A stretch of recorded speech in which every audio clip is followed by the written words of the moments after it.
Hi, thanks for stopping in. I'm about to repot some of my spider plants. Now they've been growing really nicely in these wall holders. And if I turn it around, you'll be able to see that it's flat at the back and screws onto the wall. And the plants have been actually really happy in there, but I've loosened this to get it out, and boy was it difficult. The root system on these little puppies is quite big. So what my husband suggested was using a paint stir stick to get all the way down in and around the roots. It was tricky. So the idea is it's outgrown its pot. That's most definite. And I found these, sorry for the noise there, these hanging pots for $3 at a dollar store. And they have inside a nice little drainage system, because it was like, how am I going to hang these pots? My idea was to put them along the ceiling and let all the spider babies flow. Sometimes you see that in restaurants, and it's really inviting. So we have loosened it, and I'm about to pull it out of the soil.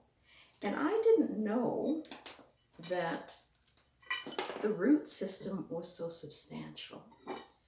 And it is quite neat to see, if you've never seen. There's all the roots. It was still thriving. And to me, it's almost like a pod, but also like a dahlia bulb. So I don't know if you can grow more spider plants from these little bulbs, or, which I've been doing, is just growing it from these babies. So I'm just going to set this down and get some soil into this pot. And I'll lower it a bit so that you can see more of the pot. Down here. Okay, there we go. So I've got a nice drainage, as I say, right here. I'm going to pop some soil in. Now, this wall one I did have, which was this one, some stones and things in the bottom. But now we are going to pop it in here with a lot more soil. And as I say, hopefully get it doing what it needs to do along the ceiling. So I'll tip this back up a bit.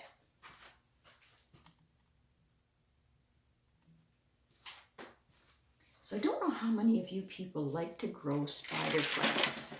I got these at a thrift store, and they didn't look like much at the first. So I'm just spreading some of the roots around in the pot, which is kind of hard for you to see.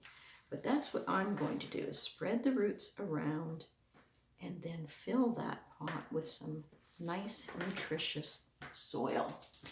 So if I move this, awkward. I can't work outside. It's too darn cold. So I'll move this here, and then you can see that a bit better. And it does have a healthy number of little spider babies on it. So I'm going to fill this up. And I do have some plant spikes, again from the dollar store, and I tried those in the last week and a half, and the plants are quite liking it. Whatever is in those nutrition sticks for plants, they seemed to like it. So I'm going to be doing 3 of these because I have a screened in area. Well, it's not really screened. There's a sliding door with a screen, but the rest are windows, and I was using it for painting in because the light was pretty good. But the heat does fluctuate in that room in the winter, and I found it a little bit cold to paint with in. So I've filled it up about 1/2 inch from the top of the pot, and I've made sure I've covered all those little roots and little bulbous things in the bottom. There's probably a scientific word, a plant word for that, and I will have to learn it because I love gardening, but I am not up on all the Latin terms and such. But this is going to be a great little hanger. I think it's going to allow the roots more room, and maybe I'll get more spider babies. One fell off, so I'm just going to plop it in a little bit of soil. I've tried growing these, as long as it has those little bulbous roots on the bottom there, if you get focused, those help it grow faster. And I just get some soil, moisten the soil, pop them in, and before you know it, you got another plant. So that is that one. And again, you can see it didn't have much growing room, especially with the rocks in the bottom, but it was still happy. And these are great because they say they screw on the wall and it gives some prettiness to a room. And the plant itself is not that heavy, but this one too. Look at how happy this one is. And sometimes I like to take my leftover tea water in the teapot, dilute it in my watering can, and give the plants all a healthy dose of the tea water. And that's another thing that's making these things thrive. I noticed when they were dry, the leaves began to turn quite pale, sagey white. And that was a signal that it was really suffering and needed a little bit more water. So I'm going to pull this one out here very carefully, because I want to have a healthy plant going into a brand new pot. And I think what it's done is put some of its roots under the stones in the pot. So I'm trying to be gentle, pulling it out. What's that term? You gotta be cruel to be kind. You're gonna have a new pot. And I do talk to my plants. So there you can see the bulbs again. They're quite healthy, quite firm. And some of the roots have fallen off, and I'm not too worried about that because I've got a really good section here. And more of those bulbous hanging out. I'm gonna have to look up that term. That's my education for today, is to look up that term for those.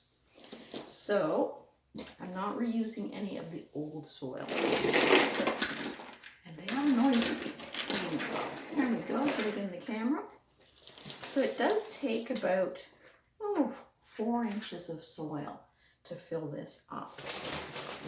So I don't know even if there's other varieties of spider plants where maybe there's a little bit more variegation in the foliage. Not sure. So once again, I'm just going to be spreading this into the pot. I don't want to spread it too much and break some of these little root balls here. So I'll make a little indentation. Try to hold it up. It's like dealing with a person with a lot of hair and spreading those roots throughout in there. And now I'm just going to fill around the bottom. And this is an all-purpose soil that I'm digging into. And as I say, they are an economical plant because they do like to give you lots of babies. And what I hope to do is get them in their pots, give them a drink, suspend them from the ceiling. It's actually become a room where I can read, and I even like to read teacup cards, teacup fortune-telling cards. And so it makes a nice area in the spring and in the summer, into the fall, but not so much in the winter. It's too cold for people to sit in there. I do have a baseboard heater, which helps, but all the glass windows make it kind of cool, even visually. Now I like to knock the soil down a little bit by pounding it. So again, it had quite a root system in there. But what I'm going to do is, I've been growing some of these babies in different coffee cups, teacups, pots. And I'm going to take some of the babies and put some new soil in here and actually get a brand new plant growing. And eventually I'd like to have the whole ceiling covered with these. I think it would be spectacular. Give it that tropical feel. So I'm going to pause and we're going to go up. And I think my husband has the hooks in the ceiling ready for me. I'll give these guys a drink and you can see what they look like. Okay, we're back again. You can see the plant is suspended now from the ceiling. And I think these are about 10-foot ceilings. And I'm going to be able to walk around and, talk to the plant, play with the plant, and ask it to grow some more babies because I think this is going to be spectacular on the ceiling. And the other one is over here, and it's going to get lots of light from the incoming windows. And I also have these antique lights that can bring some great light in as well. Awkward for me to film this way, but there you go. So the little babies are going to be so happy, and I'm thrilled. It's going to be like my mini little jungle. Thanks for watching.